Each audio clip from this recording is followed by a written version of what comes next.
one weekend, and the Magic are still hunting for their first win, so you know they're going to come in here hungry. What is your biggest focus of preparation for this matchup? I mean, how hard they play. Like, you go back and watch their games, and they're always making runs. Like, they never believe they're out of it. They've been down double figures, but they just keep playing, keep coming. And they play extremely hard, for 48 minutes, regardless of the result. So, this is a great test for us because we've got to play 48 consistent minutes of Cavaliers basketball. When you look at rookie coming in, there's a ton of film on him and being Caro. What's kind of the message to guard? I mean, you want to make it as difficult as you can and keep it as simple as possible. We have really good individual defenders. We have our shot profile that we're willing to give up. So regardless of who the opponent is, we know the areas on the floor that we want to put them and where we want to contest the shots. And our system defensively is always built to protect one another. So regardless of who it is, there's some guys where you do have to make slight adjustments because of their tendencies, but we prefer to just put guys in their spots where we feel are best for the team.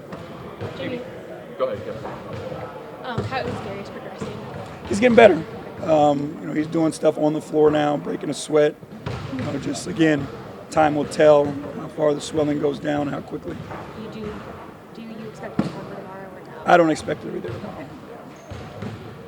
J.B., how did you determine the shot profile that you were willing to give up on defense, and how much of that was personnel related? This is, I hate to say it, but some analytics were involved. Also, just your basketball instincts. You watch the league and see how it's progressing, and as crazy as it sounds, like what once was a pretty consistent shot where people really used to work on it, nobody works on that shot anymore. So the mid-range shot is becoming a dying art form, and you're trying to put people in position where they work the least, and that's what it is, like contested mid-range shots, because people don't spend a lot of time on those shots anymore. We have elite rim and paint protectors, so we feel like we can do the job there. It's a conversation of the corner threes versus the break threes, but watching film, watching the league, and then what our personnel strengths were for sure.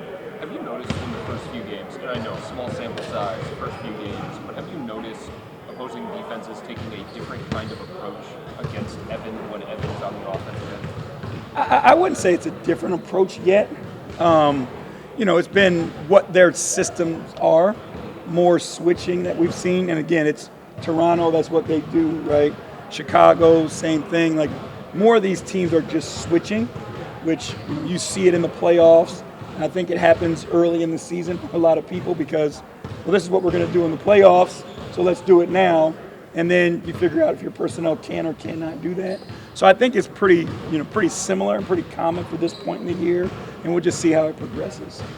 Through the first three games, Evan hasn't had a game where he's gotten to double digits in terms of shot attempts. Are you okay with that, or are you looking for more ways to get him maybe better looks or more often to look at the basket? Yeah, we got to get him more involved. And again, it's a mix of time together and where he was in the preseason, and then him coming back, and then Darius being gone. So there are some things that we're still working through. He's so skilled and so talented that we want him involved in our offense in a bunch of different ways. But Evan's the type of player that if defenses, load to him, he'll pass the ball 100 times in a row. And if that makes us win, that's what he's going to do. There's times, when we've seen it, like where he's had to score, and he's gone and scored. So we have to do a better job of kind of diversifying his opportunities. Have you been satisfied with what the quality of his limited looks have been so far? Yeah, again, we need to get him more. I'll say that. And that's on us as coaches, and that's on his teammates as well.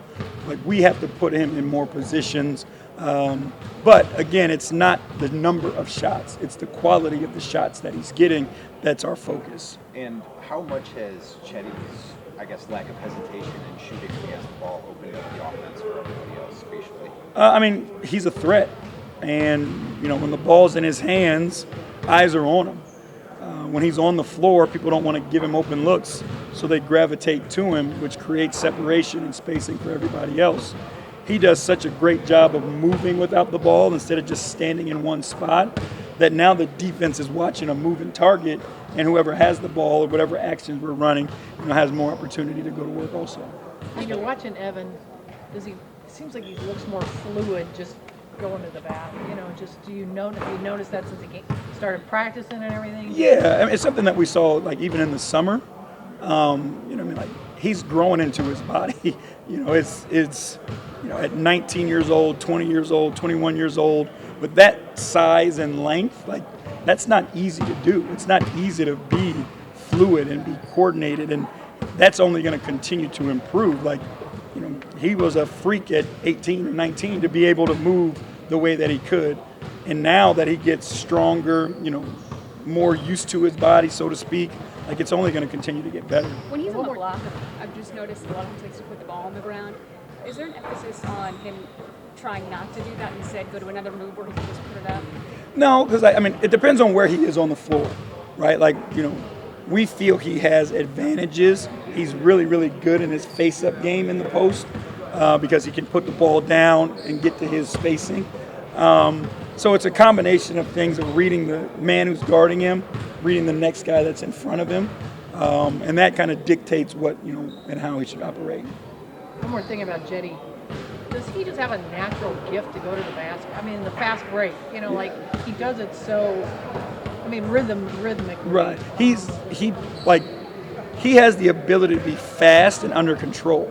So when he's running full speed, he can change directions where the defense is always kind of guessing. And you can watch him, when he catches the ball, he's always got his head up. So when his head is up, he can see where the defense is. He sees where their momentum is carrying him, and then how he can change the directions to kind of defeat that. J.B, in terms of peers, we talked about obviously multiple personalities moving back and forth. Are those kind of daily conversations before each game of hey, this is what we need tonight versus this specific team or this matchup? We have conversations all the time. He has an idea of what we're looking for. Our job is to try to make him feel confident and comfortable through the ups and downs of getting used to it. The conversation today was keep going, right? He hit a big shot late in the game for us, and he hadn't shot it particularly well. He got to his spots and didn't finish the way he's used to finishing. But defensively, he was kicking ass. So it's you want to make sure that you keep his confidence going and him doing those things with the understanding of he is an elite scorer and that's going to come. But it's not easy at all to do what we're asking him to do. J.B, what did you like the other night about Dean? His shot making, his size, his ability to defend. He's another guy that creates space for us out there. And again, it's he's found the confidence in who he is, where, before, if he wasn't playing or didn't have a huge role, it would take him a minute to find his aggressiveness. Now he's at a point where he's coming in and he's taking those shots. And he's got the confidence, to take them. And if he misses one, he takes the next one. And that's what we need from him. Not all bigs have great hands, but when you watch Jared, where does his hand coordination rank in terms of bigs that you've seen him? He's one of the best. And you watch him do stuff, and you see him every day. But he'll get a rebound with just one hand. And in traffic, through a crowd, be strong enough to hold it, squeeze it, and control it. There's not many places you can put the ball besides at his feet that he can't get. And I think that is part of what makes him, such a rim and paint threat, is because guys have confidence to just throw him the ball even in tight spaces, and he doesn't turn it over. J.B, for the last couple of years, when you've had an injury at the 3 or 4, you have relied on Dean heavily. And he's been, it seems like, a seamless fit. Why is that? What is it about him that allows him to blend in? to whatever it is you Right. need. I think that's his personality more than basketball. Like if you watch Dean in the locker room or watch him with the guys, he just blends in with everybody.